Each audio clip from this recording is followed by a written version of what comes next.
Everyone, welcome back to all on my YouTube channel. तो जैसा कि पिछले क्लास में हम कॉम्प्लेक्स नंबर के कुछ टॉपिक्स को कवर कर लिए थे, जिसमें सबसे पहले हमने देखा था कि कॉम्प्लेक्स नंबर क्या होते हैं, डेट इज कॉम्प्लेक्स नंबर की डिफिनीशन क्या होती है। साथ ही साथ हमने ये भी देखा था कि किसी कॉम्प्लेक्स नंबर को किसी प्लेन में रिप्रेजेंट करना होगा तो हम कैसे रिप्रेजेंट करेंगे। जैसे कि अगर रियल नंबर को किसी प्लेन में रिप्रेजेंट करना है तो उसके लिए हमारे पास रियल प्लेन होता है, जिसमें हमारा एक एक्स एक्सिस होता है, दूसरा हमारा वाई एक्सिस होता है। बट अगर मुझे कॉम्प्लेक्स नंबर को किसी प्लेन में रिप्रेजेंट करना है तो हम उसको रियल प्लेन में रिप्रेजेंट नहीं कर सकते हैं, क्योंकि कॉम्प्लेक्स नंबर में एक टर्म होता है आयोटा, जिसको हम इमेजिनरी नंबर कहते हैं। तो उस टर्म इमेजिनरी नंबर के वजह से हम कॉम्प्लेक्स नंबर को रियल प्लेन में रिप्रेजेंट नहीं कर सकते हैं। उसको रिप्रेजेंट करने के लिए हमारे पास एक अलग प्लेन होना चाहिए, तो उस प्लेन को हमने कार्टेशियन प्लेन, कॉम्प्लेक्स प्लेन या आर्गेंट प्लेन का नाम दिया था। उसके अलावा हम लोगों ने कॉम्प्लेक्स नंबर के कॉन्जुगेट कैसे फाइंड करते हैं वो चीज़ें हमने देखी थी। कॉम्प्लेक्स नंबर का मॉडुलस कैसे फाइंड करते हैं, कॉम्प्लेक्स नंबर का आर्गुमेंट या एम्पलीट्यूड क्या होता है, ये सारी चीज़ें हम लोग पिछले क्लास में कवर कर चुके हैं। तो आइए एक बार फटाफट उनको रिवाइज कर लेते हैं, फिर हम आगे बढ़ते हैं और कुछ क्वेश्चंस लेकर के उनको सॉल्व करेंगे। तो मान लीजिए हमारे पास एक कॉम्प्लेक्स नंबर है। Let we have a complex number z is equal to x plus i y, where x and y belongs to the real number. यही तो हमारा कॉम्प्लेक्स नंबर का डिफिनेशन था कि a number in the form of x plus y where x and y belongs to the real number is known as a complex number. उसी को हम complex number कहते हैं। इस फॉर्म का कोई भी नंबर होगा वो कॉम्प्लेक्स नंबर कहलाएगा, जिसमें हमारा x real part of the complex number होता है and y is the imaginary part of the complex number होता है। y को मैंने इमेजिनरी पार्ट क्यों बोला, क्योंकि वो i का कोफिशिएंट है, बट अभी भी y हमारा रियल नंबर ही है। y एक इमेजिनरी पार्ट है कॉम्प्लेक्स नंबर का, y इमेजिनरी नंबर नहीं है, वो इमेजिनरी पार्ट है क्योंकि वो i का कोफिशिएंट है, i हमारा एक इमेजिनरी नंबर है। तो ये बात आपको ध्यान में रखना है कि y is the imaginary part of the complex number but y is actually a real number. ठीक है, ये हमारा कॉम्प्लेक्स नंबर का एक स्टैंडर्ड फॉर्म हो गया। ठीक है, तो अगर मुझे इस कॉम्प्लेक्स नंबर का कॉन्जुगेट निकालना है तो किसी भी कॉम्प्लेक्स नंबर के कॉन्जुगेट को हम उसके बार से रिप्रेजेंट करते थे, डेट इज जेड बार। तो इसकी वैल्यू हो जाएगी x माइनस आई वाई। ये हमारा क्या है,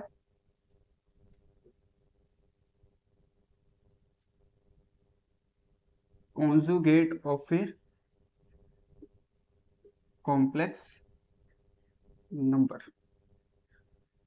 ये कॉम्प्लेक्स नंबर का क्या है, कॉन्जुगेट है। कॉन्जुगेट निकालने के लिए जो भी कॉम्प्लेक्स नंबर में आई होता है उसको साइन को चेंज करना होता है। जैसे यहाँ पे आई प्लस में है तो हमने माइनस आई कर दिया, अगर यहाँ पर आई माइनस में होता तो यहाँ पर हम उसको क्या कर देते, प्लस आई कर देते। तो किसी भी कॉम्प्लेक्स नंबर का कॉन्जुगेट उसके आई के साइन को चेंज करने से हमें प्राप्त हो जाता है। ठीक है, इसके बाद हम लोगों ने कॉम्प्लेक्स नंबर के मॉडुलस की बात की थी। तो modulus of the complex number क्या होता है,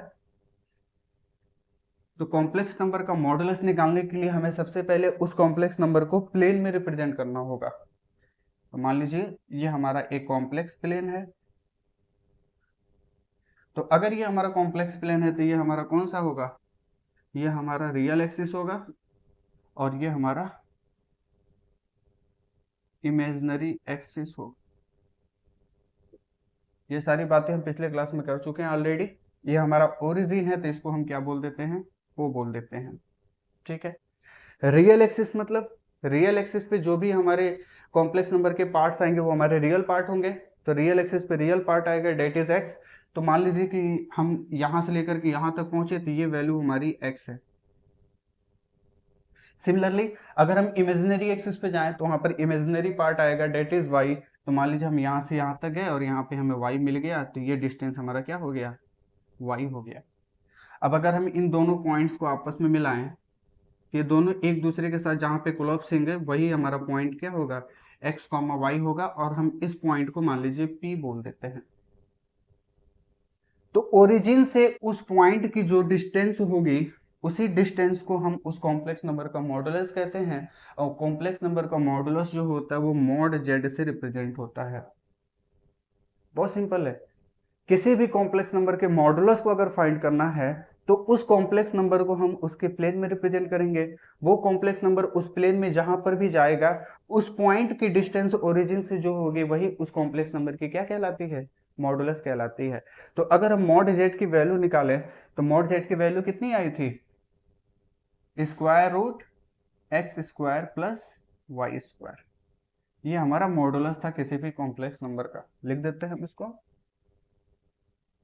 this is the modulus of a complex number.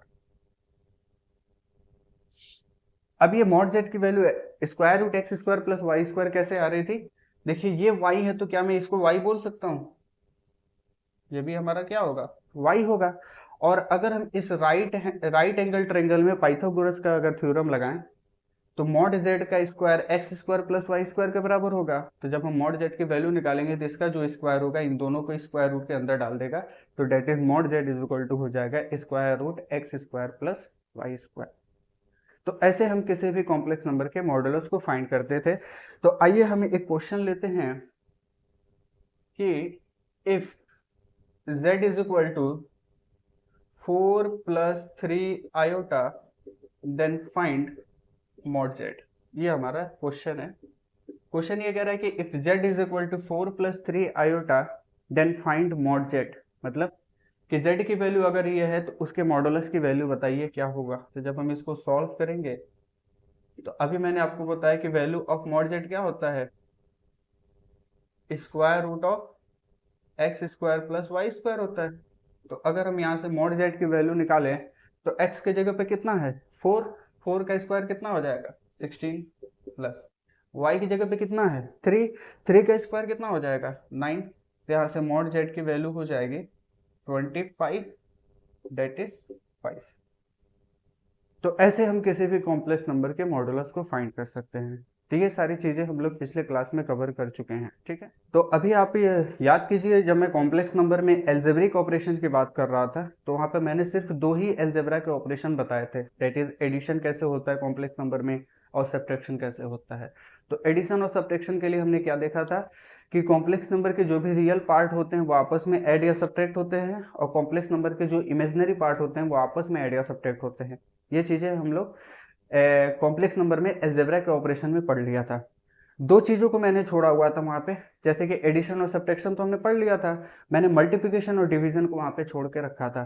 तो अभी हम देखते हैं कि किसी भी कॉम्प्लेक्स नंबर में एल्जेब्रिक ऑपरेशन में मल्टीप्लिकेशन और डिवीजन कैसे चलते हैं। इस टॉपिक को समझने के लिए हमें कॉम्प्लेक्स नंबर के कॉन्जुगेट को पढ़ना बहुत जरूरी था। तो अभी हम कॉम्प्लेक्स नंबर के कॉन्जुगेट को पढ़ चुके हैं, तो इसलिए अब हम कॉम्प्लेक्स नंबर में एल्जेब्रिक ऑपरेशन के बचे हुए 2 पार्ट जो थे हमारे मल्टीप्लिकेशन और डिवीजन, उसको अब हम कवर कर लेते हैं, ठीक है। तो हेडिंग डाल लीजिए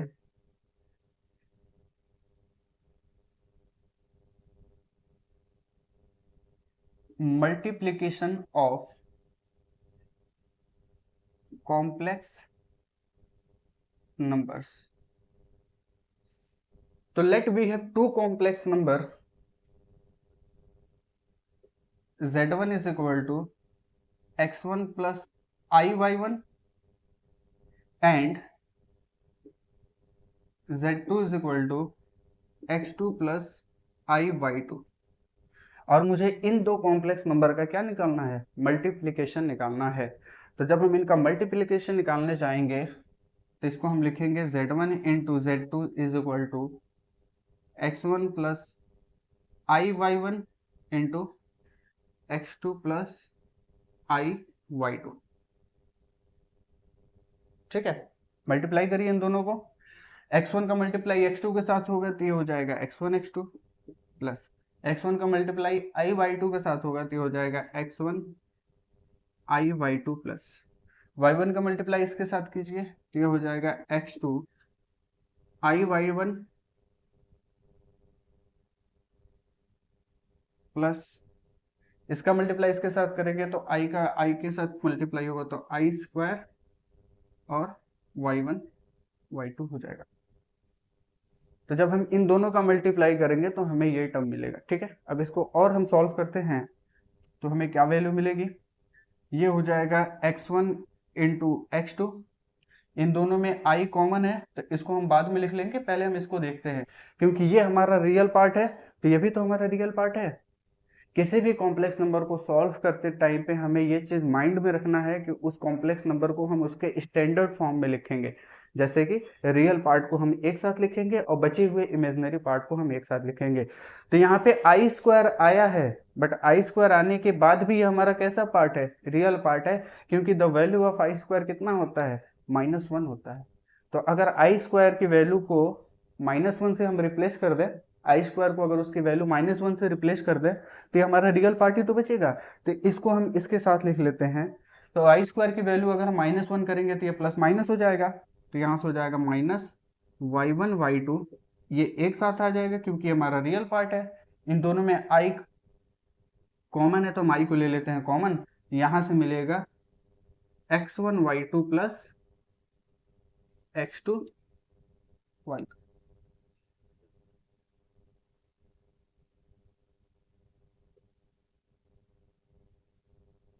तो ये हमारा कॉम्प्लेक्स नंबर का मल्टीप्लिकेशन होता है।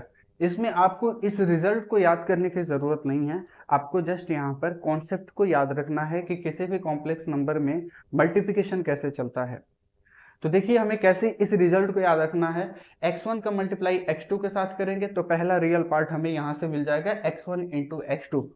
दूसरा रियल पार्ट हमें कब मिलेगा, जब i y1 i y2 के साथ मल्टीप्लाई करेगा, क्योंकि i और i क्या हो जाएंगे, आई स्क्वायर हो जाएंगे, और आई स्क्वायर की वैल्यू जैसे हम रखेंगे तो हमारा ऑटोमेटिक एक रियल पार्ट हो जाएगा। तो पहला रियल पार्ट हमें कब मिला, जब हमने x1 की मल्टीप्लाई x2 के साथ की। दूसरा रियल पार्ट हमें कब मिलेगा, जब आई y1 आई y2 के साथ मल्टीप्लाई करेगा तो वो -y1 y2 हो जाएगा। तो ये हमारे रियल पार्ट्स हो गए। इमेजिनरी पार्ट कब मिलेंगे, जब x1 इसके साथ मल्टीप्लाई करेगा, that is x1 I y2। दूसरा इमेजिनरी पार्ट कब मिलेगा, जब आई y1 x2 के साथ मल्टीप्लाई करेगा, यानी इन दोनों में से अगर हम i को कॉमन ले लेंगे तो हमें इमेजिनरी पार्ट में x1 के साथ y2 मिलेगा और y1 के साथ x2 मिलेगा। तो ये कॉन्सेप्ट आपको ध्यान में रखना है कि किसी भी दो कॉम्प्लेक्स नंबर का मल्टीप्लिकेशन हम कैसे करते हैं। एग्जांपल लेते हैं इसको। जैसे मान लीजिए हमारे पास दो कॉम्प्लेक्स नंबर हैं, z1 into z2 is equal to 5 + 3 iota into 6 - 7 iota. ये हमारे पास दो कॉम्प्लेक्स नंबर है, इनका हमें करना है मल्टीप्लिकेशन। तो हम इस कॉन्सेप्ट को ध्यान रखेंगे कि रियल पार्ट को हम एक साथ लिख लेंगे, बाकी इमेजिनरी पार्ट्स को हम क्या कर देंगे, एक साथ लिख लेंगे। मल्टीप्लिकेशन कराइए, इनका क्या होगा, 5 × 6 30। एक रियल पार्ट हमें यहां से मिल गया। दूसरा रियल पार्ट कब मिलेगा, जब ये 3 आयोटा -7 आयोटा के साथ मल्टीप्लाई करेगा, तभी जाकर के हमें दूसरा पार्ट मिलेगा। तो जब 3 आयोटा -7 आयोटा के साथ मल्टीप्लाई करेगा तो 7 और 3 मल्टीप्लाई करेंगे तो 21 हो जाएंगे। आई जब आई के साथ मल्टीप्लाई करेगा तो वो आई स्क्वायर हो जाएगा, और आई स्क्वायर की वैल्यू जैसे आप -1 रखोगे तो उसका माइनस इसके माइनस को प्लस कर देगा, यानी कि ये 7 × 3 कितना हो जाएगा, +21 हो जाएगा। प्लस क्यों हुआ, आप कहोगे सर यहाँ प्लस यहाँ माइनस, तो यहाँ माइनस होना चाहिए ना, लेकिन आई और आई जब आपस में मल्टीप्लाई करेगा तो आई स्क्वायर होगा, जिसकी वैल्यू ऑलरेडी -1 होती है, तो उसका माइनस इन दोनों के माइनस को क्या कर दिया, प्लस कर दिया, तो ये +21 हो गया। तो ये हमारा रियल पार्ट हो गया। इमेजिनरी पार्ट कब मिलेगा, इमेजिनरी पार्ट के लिए हम क्या करते हैं, आई को ले लेते हैं बाहर। तो इमेजिनरी पार्ट में अंदर क्या मिलेंगे उसको हम देख लेते हैं, ठीक है। अब देखो 5 जब इसके साथ मल्टीप्लाई करेगा तो एक इमेजिनरी पार्ट हमको मिलेगा, डेट इज 5 × 7 हो जाएगा -35। दूसरा इमेजिनरी पार्ट कब मिलेगा, जब +3i 6 के साथ मल्टीप्लाई करेगा, that is 6 × 3 is equal to +18। इसको सॉल्व कर लीजिए, तो ये हो जाएगा 51 + i टाइम्स 35 में से आप 35 में से अगर आप +18 को निकालोगे तो कितना बचेगा, -17 बचेगा, ठीक है। तो -17 जब i के साथ मल्टीप्लाई करेगा तो ये हो जाएगा 51 - 17i। This is the answer of this question. तो हमें मल्टीप्लिकेशन में ये कॉन्सेप्ट याद रखना है, ये पूरा रिजल्ट आपको याद रखने की जरूरत नहीं है, आपको जस्ट कॉन्सेप्ट याद रखना है कि पहले हमें रियल पार्ट को लेकर के आना है, फिर हमें इमेजिनरी पार्ट को लेकर के आना है। So this is the multiplication of two complex number. अब हम देखते हैं कि कॉम्प्लेक्स नंबर में डिवीजन कैसे चलते हैं, इसको नोट कर लीजिए। Division of complex number.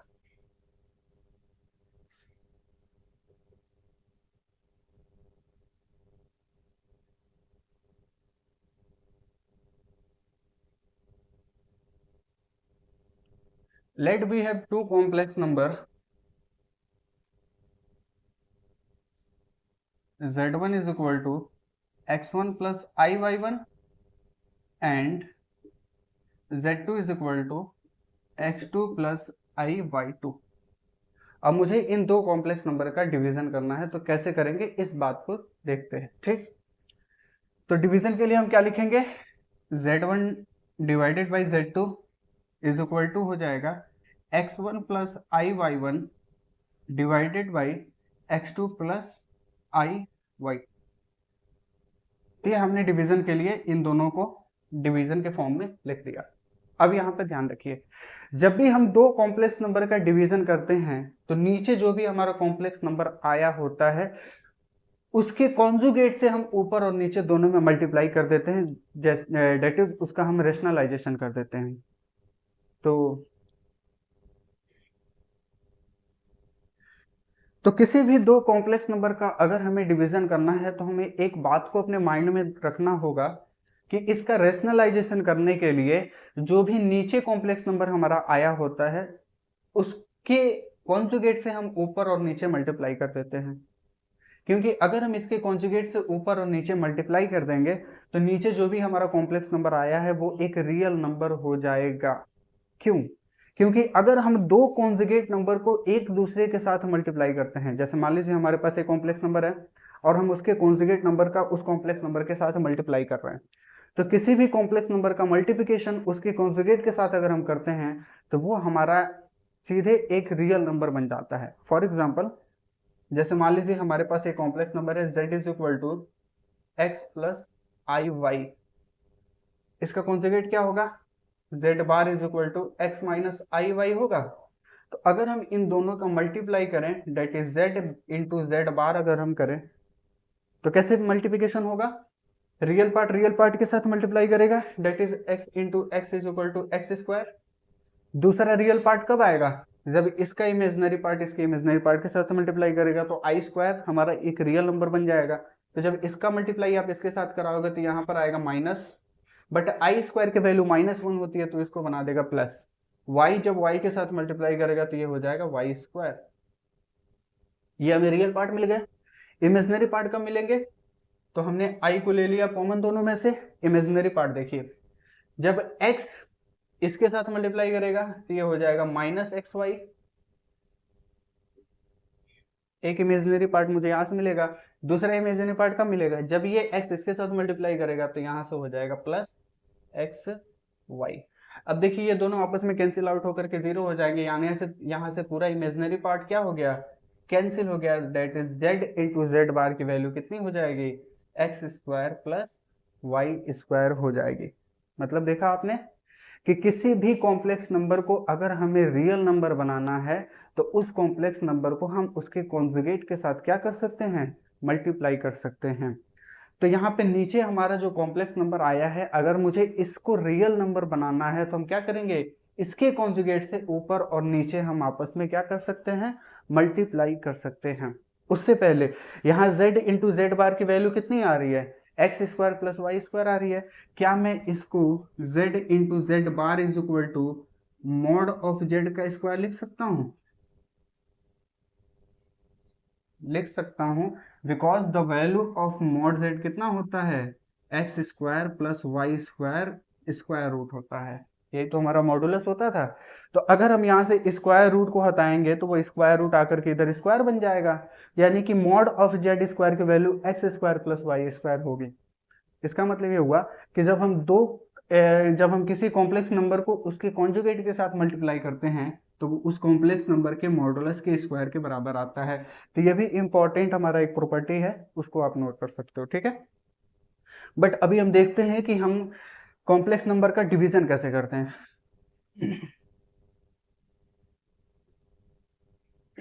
अब देखिए, तो इस डिनोमिनेटर को कैंसिल करने के लिए हम इसके कॉन्जुगेट से क्या कर देंगे, that is x2 minus i y two से ऊपर और x2 minus i y two से नीचे हम क्या कर सकते हैं, मल्टीप्लाई कर सकते हैं। तो इससे क्या होगा कि इन नीचे की तरफ जो भी हमारा कॉम्प्लेक्स नंबर है वो खत्म होकर के एक रियल नंबर बन जाएगा और हम इसको इजीली सॉल्व कर सकते हैं। ठीक, मल्टीप्लाई कीजिए इसका, ऊपर कैसे मल्टीप्लिकेशन करेंगे, रियल पार्ट को एक साथ लिखेंगे, बाकी इमेजिनरी पार्ट्स को हम एक साथ लिखेंगे।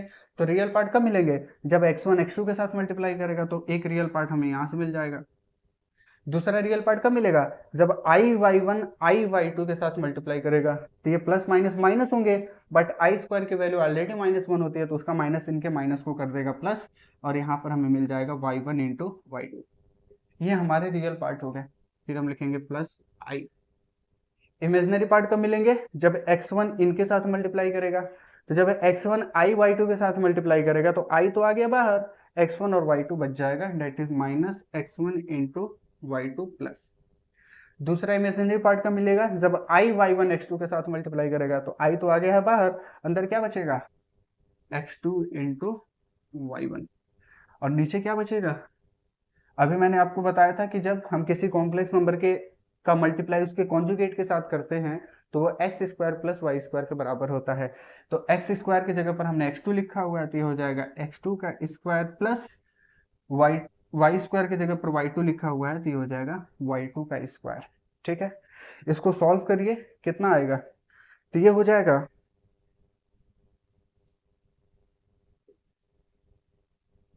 x1 इंटू x2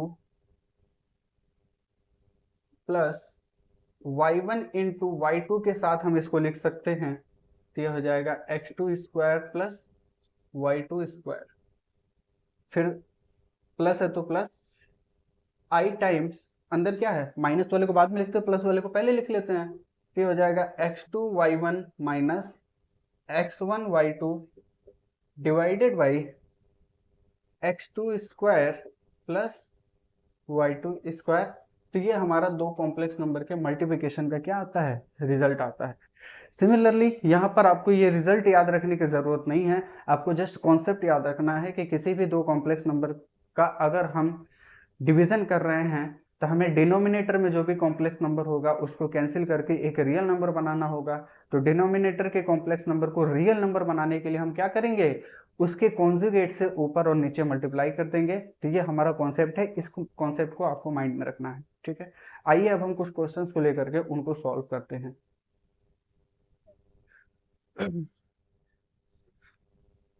तो अभी हम कॉम्प्लेक्स नंबर का मल्टीप्लिकेशन भी सीख गए, कॉम्प्लेक्स नंबर का डिवीजन भी सीख गए। तो इस क्वेश्चन में देखिए दो कॉम्प्लेक्स नंबर का मल्टीप्लिकेशन भी आया हुआ है और दो कॉम्प्लेक्स नंबर का डिवीजन भी आया हुआ है। तो इसको हम सॉल्व करके देखते हैं कि इस टाइप के क्वेश्चन को हम कैसे सॉल्व करते हैं। कॉन्सेप्ट हमें पता चल गया है कि कॉम्प्लेक्स नंबर का मल्टीप्लिकेशन कैसे करते हैं, कॉम्प्लेक्स नंबर का डिवीजन कैसे करते हैं। तो आइए उस कॉन्सेप्ट को हम इसमें अप्लाई करके इसको सॉल्व करते हैं। ठीक, सॉल्यूशन। तो जब दो कॉम्प्लेक्स नंबर का हम मल्टीप्लिकेशन कराते हैं, तो सबसे पहले हम उसके रियल पार्ट्स को लिख लेते हैं, बाद में हम उसके इमेजिनरी पार्ट को लिखते हैं। चलिए मल्टीप्लिकेशन करिए। तो रियल पार्ट हमें पहला रियल पार्ट कब मिलेगा, जब 5 का मल्टीप्लाई 3 के साथ होगा, तो ये हो जाएगा डेट इज 15। दूसरा रियल पार्ट कब मिलेगा, जब i का मल्टीप्लाई माइनस आई के साथ होगा, तो ये आई स्क्वायर होगा माइनस में, बट आई स्क्वायर की वैल्यू -1 होती है, तो उसका माइनस इसके माइनस को कर देगा प्लस, और यहाँ पर हो जाएगा 1। इमेजिनरी पार्ट कब मिलेगा, तो 5 मल्टीप्लाई करेगा i के साथ, तो पहला इमेजिनरी पार्ट मिलेगा, तो ये हो जाएगा -5i, जिसमें से i आ गया बाहर, तो अंदर बचेगा -5। दूसरा इमेजिनरी पार्ट कब मिलेगा, जब i मल्टीप्लाई करेगा 3 के साथ, तो 3i हो जाएगा, i आ गया बाहर, तो अंदर से क्या बचेगा, 3 बचेगा, और नीचे क्या लिखा है, 4 - 3 आयोटा। तो हो जाएगा 16 - 2i डिवाइडेड बाई 4 - 3 आयोटा। ठीक है, अब देखिए यहाँ पर हमें करना है इसका डिवीजन। तो डिवीजन करने के लिए मैंने आपको बताया था कि नीचे जो भी हमारा कॉम्प्लेक्स नंबर होता है उसके कॉन्जुगेट से हम ऊपर और नीचे मल्टीप्लाई कर देते हैं। तो इसका कॉन्जुगेट हो जाएगा 4 + 3 आयोटा से हम ऊपर, और 4 + 3 आयोटा से हम नीचे कर देंगे मल्टीप्लाई। तो करिए इनका multiply, 16 × 4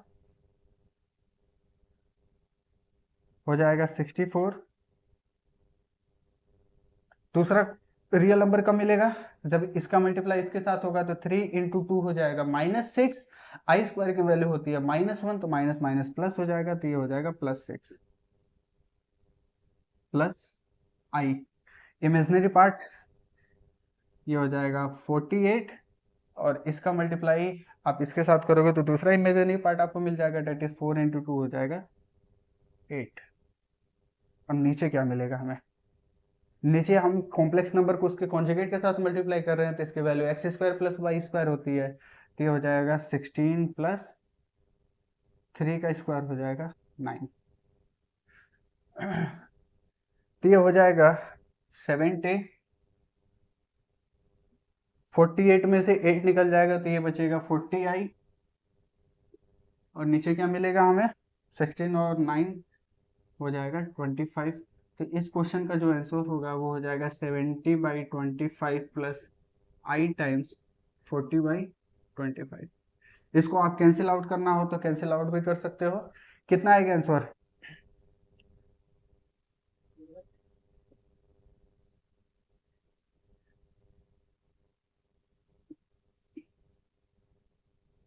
so this is the answer of this question. तो ऐसे हम किसी भी क्वेश्चन को सॉल्व करते हैं, ठीक है।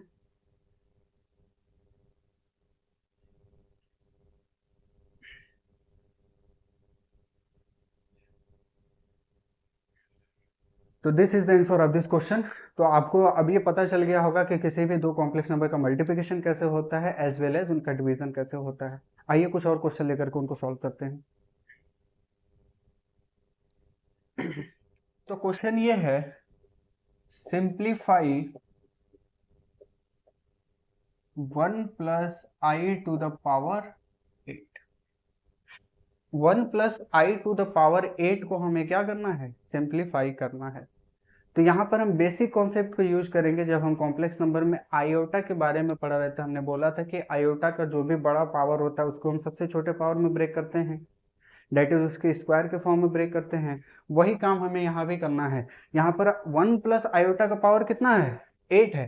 तब इसको क्या करते हैं, सबसे पहले छोटे पावर में इसको ब्रेक करते हैं। तो क्या मैं इसको 1 plus i square to the power 4 लिख सकता हूं, बिल्कुल लिख सकता हूं। अब मुझे यहाँ पर a प्लस बी का होल स्क्वायर का फॉर्मूला लगा करके इसको ब्रेक करना है, तो इसको ब्रेक कर लीजिए। a प्लस बी का होल स्क्वायर क्या होता है, a square plus b square plus 2ab का पावर कितना हो जाएगा, 4 हो जाएगा। इसको सॉल्व करिए आप, तो ये हो जाएगा 1, आई स्क्वायर की वैल्यू होती है -1 प्लस 2i की पावर 4। यहाँ 1 से 1 कैंसिल हो गया, सिर्फ क्या बचेगा, 2i की पावर 4। तो 2 का पावर 4 कितना होगा, 16। आई टू द पावर 4 की वैल्यू कितनी होती है, 1 होती है। तो इस क्वेश्चन का आंसर हो जाएगा 16। तो ये तो हमारा उस क्वेश्चन के लिए हो गया। जैसे यहाँ पे 1 प्लस आई का पावर कितना है, 8 है। दैट इज पावर अगर इसका इवन है तो हम उसको उसके स्क्वायर के फॉर्म में ब्रेक करके उसको सॉल्व करेंगे तो हमारा आंसर आ जाएगा। बट अगर उसका पावर इवन ना हो करके ऑड हो गया, जैसे सेम अगर यही क्वेश्चन हमारा कुछ ऐसे हो गया, उसने बोला simplify 1 plus i to the power 7, इसको आप कैसे सिंप्लीफाई करोगे। तो इसको भी सिंप्लीफाई करने के लिए हमें सबसे पहले इसके पावर को इवन पावर बनाना होगा। तो इसके पावर को इवन पावर बनाने के लिए आप क्या करोगे, इसमें से एक 1 प्लस आई को बाहर ले लोगे। तो जैसे ही आप 1 प्लस आई को बाहर लोगे तो उसका पावर क्या बचेगा, 1 plus i to the power 6 बचेगा, जो कि हमारा एक इवन नंबर होगा। तो हम क्या लिख सकते हैं इसको, क्या मैं इसको 1 plus i to the power 2 into 3, तो ये हो जाएगा 6, और एक हमारा बच गया तो उसको हम अलग से लिख लेंगे, that is 1 plus i to the power 1। तो हमने क्या किया, इसमें से एक पावर को अलग ले लिया, बाकी वो हमारा इवन पावर बन गया, और उसको मैंने स्क्वायर के फॉर्म में ब्रेक कर दिया। इसको आप सॉल्व कर लीजिए, तो ये हो जाएगा ए स्क्वायर प्लस बी स्क्वायर की वैल्यू हो जाएगी -1 प्लस 2ab का पावर 3 इंटू 1 प्लस आई, ये कैंसिल हो जाएंगे। 2i का पावर है 3 तो 2 का पावर 3 हो जाएगा 8, i की पावर 3 होती है -i, तो ये हो जाएगा -i into 1 plus i, I Q की वैल्यू होती है -i, ठीक। तो यहां से ये हो जाएगा -8i इंटू 1 प्लस आई, तो इसका मल्टीप्लाई आप करवा लो। तो -8i पहले हमें रियल पार्ट लिखना होता है, तो इसमें रियल पार्ट कब मिलेगा, जब हम -8i का मल्टीप्लाई i के साथ करेंगे। तो आई स्क्वायर की वैल्यू होगी -1, तो उसका माइनस इसके माइनस को कर देगा +8। इमेजनरी पार्ट कब मिलेगा? जब -8i 1 के साथ मल्टीप्लाई करेगा, तो ये हो जाएगा -8i। इस क्वेश्चन का हो जाएगा आंसर। तो अगर हमारा पावर इवन है तो उसको हम डायरेक्ट स्क्वायर के फॉर्म में ब्रेक करके सॉल्व करेंगे, बट अगर हमारा पावर ऑड है तो उसको हम पहले इवन बनाएंगे। इवन बनाने के लिए हम उसमें से एक नंबर को बाहर निकाल लेंगे, तो ऑटोमेटिक हमारा पावर 6 हो जाएगा, जो कि हमारा एक और नंबर होगा। फिर उसको हम सिंपली क्या कर सकते हैं? सॉल्व कर सकते हैं। ठीक है, इसको नोट करिए और अच्छे क्वेश्चन लेकर के उसको सॉल्व करते हैं। इस क्वेश्चन को हमें करना है सिंप्लीफाई। तो कैसे करेंगे? सबसे पहले हम इसको सॉल्व करने के लिए इसके अंदर जो भी टर्म है उसको ओपन कर लेते हैं। जैसे कि 2 का पावर 3 कितना होता है? 8। आई की पावर क्यूब मतलब वो हो जाएगा -i, तो ये हो जाएगा -8i - 1/i⁻³ आई क्यूब की वैल्यू -i होती है, तो ये हो जाएगा -i, और 2 की पावर क्यूब कितना होता है? 8 होता है। सॉल्व करिए इसको। तो यहाँ पर देखिए नीचे हमारा i आया है, तो इसको खत्म करने के लिए डेट इज नीचे जो भी हमारा i है उसको खत्म करने के लिए हम इसके कॉन्जुगेट से ऊपर और नीचे मल्टीप्लाई करेंगे, तो ये हो जाएगा -8i - 1/i में हम -i से ऊपर और -i से नीचे क्या कर देंगे? मल्टीप्लाई कर देंगे, ताकि नीचे जो भी हमारा कॉम्प्लेक्स नंबर दिख रहा है वो हमारा कौन सा नंबर बन जाए? रियल नंबर बन जाए। फिर हम इसको इजीली सॉल्व कर सकते हैं। ठीक है, सॉल्व करिए इसको। तो ये हो जाएगा -8i इसका माइनस इसके माइनस को बना देगा प्लस हो जाएगा ना, ये माइनस माइनस प्लस। आई का मल्टीप्लाई 1 के साथ होगा, तो ये हो जाएगा आई, नीचे हो जाएगा -i²। आई स्क्वायर की वैल्यू -1 होती है, तो उसका माइनस इसके माइनस को कर देगा प्लस, और नीचे 1 हम नहीं लिखते हैं बेसिकली। इसका पावर कितना है? 3 है। -8 में से एक आई निकल जाएगा, तो कितना बचेगा? -7i⁻³ -7 का क्यूब कितना होगा? 7 का क्यूब हो जाएगा 243, और i का क्यूब होता है -i, तो उसका माइनस इसका माइनस को प्लस बना देगा, तो सिर्फ हमारा i बचेगा, और इस क्वेश्चन का आंसर हो जाएगा 243i। तो ऐसे हम क्वेश्चन को इजीली सॉल्व कर सकते हैं, अगर हमें हर एक चीज पता है क्वेश्चन के अंदर कैसे स्टेप को फॉलो करना है। फॉर एग्जाम्पल जैसे इस क्वेश्चन में नीचे i आ रहा था, तो मैंने आपको बताया था कि अगर किसी भी क्वेश्चन का डिनोमिनेटर अगर कॉम्प्लेक्स नंबर है, तो उसको सबसे पहले आप रियल नंबर बनाओ, डेट इज उसके कॉन्जुगेट से ऊपर और कॉन्जुगेट से नीचे मल्टीप्लाई करो। तो देखा आपने, जैसे ही मैंने इसके कॉन्जुगेट से ऊपर और नीचे मल्टीप्लाई किया, ये क्वेश्चन कितना इजीली सॉल्व हो गया। तो सारे कॉन्सेप्ट को हमें माइंड में रखना है, क्योंकि अगर हम सारे कॉन्सेप्ट को अपने माइंड में रखते हैं तो वो क्वेश्चन इजीली सॉल्व हो जाते हैं। ठीक है, आइए एक और क्वेश्चन लेकर के उसको सॉल्व करते हैं। तो ये क्वेश्चन है, क्वेश्चन कह रहा है कि if this is equal to this then prove that a/x + b/y is equal to 4 times x² - y²। तो जो हमें गिवन है पहले उसको लिखते हैं। गिवन क्या है? x + iy is equal to a + ib⁻³ 1/3। अगर यहाँ पे पावर 3 होता तो क्या मैं यहाँ पे a + b का होल क्यूब का फार्मूला लगा करके इसको एक्सपेंड कर देता, बट यहाँ पे पावर 1/3 है, और 1/3 को कैंसिल करने के लिए हम क्या कर सकते हैं? अगर मान लीजिए हमारे पास 1/3 है, इसको कैंसिल करना है, तो हम सिंपली इसमें 3 से मल्टीप्लाई कर सकते हैं। बिल्कुल। तो इसीलिए हम क्या करेंगे कि इस इक्वेशन में हम दोनों ही साइड में क्या कर देंगे? क्यूब कर देंगे, क्योंकि क्यूब करेंगे तो ये 1/3 जो हमारा सरदर्द बना हुआ है वो क्या हो जाएगा? खत्म हो जाएगा। तो हम इन दोनों साइड का क्यूब करेंगे, तो जब हम क्यूब करेंगे तो ये हो जाएगा x + iy⁻³ is equal to a + ib। इसका क्यूब किया तो ये क्यूब ने इसके 3 को कैंसिल कर दिया। अब हम यहाँ पे a + b का होल क्यूब का फार्मूला लगा सकते हैं, तो ये हो जाएगा a³ + b³ + 3a² b + 3ab² is equal to a + ib। अब इसमें जो भी हमारे रियल पार्ट है हम उनको एक साथ लिख लेते हैं, और जो भी हमारे इमेजिनरी पार्ट है उनको हम एक साथ लिख लेते हैं। क्यों? क्योंकि राइट साइड में देखिए रियल पार्ट अलग है और इमेजिनरी पार्ट अलग है। तो अगर हमने लेफ्ट साइड में भी रियल पार्ट को एक साथ लिख लिया, इमेजिनरी पार्ट को एक साथ लिख लिया, तो दोनों को कंपेयर करना हमारे लिए आसान होगा। क्योंकि मैंने आपको बताया था कि if two complex number are equal तो उनके रियल पार्ट भी आपस में इक्वल होते हैं और उनके इमेजिनरी पार्ट भी आपस में क्या होते हैं, इक्वल होते हैं। तो इन दोनों को कंपेयर करने के लिए हम रियल पार्ट को एक साथ लिख लेते हैं, उसको हम रियल पार्ट के इक्वल दिखा देंगे, इमेजिनरी पार्ट को एक साथ लिख लेते हैं, उसको हम इमेजिनरी पार्ट के इक्वल दिखा देंगे। ठीक है, तो देखिए तो पहला रियल नंबर हमारा यहाँ पर है एक्स क्यूब, दूसरा रियल नंबर हमें यहाँ से मिलेगा क्योंकि आई स्क्वायर की वैल्यू होती है -1। तो जब आई स्क्वायर की जगह पर आप -1 लिखोगे तो ये हो जाएगा -3xy²। ये हमारे रियल नंबर एक साथ हो गए। इमेजिनरी नंबर देखिए, एक यहाँ पे इमेजिनरी नंबर है क्योंकि आई क्यूब की वैल्यू होती है -i, तो जब मैं i को ले लूंगा बाहर तो अंदर क्या बचेगा, -y³ बचेगा। एक रियल इमेजिनरी नंबर हमें यहाँ से मिलेगा, तो i तो आ गया बाहर, अंदर क्या बचा, +3x² बचा। और ये किसके इक्वल है, a + ib के इक्वल है। अब हम यहाँ से इजीली रियल पार्ट को रियल पार्ट के बराबर दिखा सकते हैं और इमेजिनरी पार्ट को हम उसके इमेजिनरी पार्ट के बराबर दिखा सकते हैं। तब हम क्या लिखेंगे, अगर मैं इन दोनों को कंपेयर करता हूँ तो यहाँ से रियल पार्ट के इक्वल हो जाएगा, दैट इज x³ -3xy² जो है वो a के बराबर हो जाएगा, एंड -y³ +3x² जो है वो किसके बराबर हो जाएगा, b के बराबर हो जाएगा। तो अब हम इसमें क्या कर सकते हैं, दोनों में x है तो मैंने x को ले लिया कॉमन, तो अगर मैंने x को कॉमन ले लिया तो यहाँ से मिलेगा हमें x² माइनस, यहाँ से x आ गया बाहर तो सिर्फ क्या बचेगा, 3y² = a।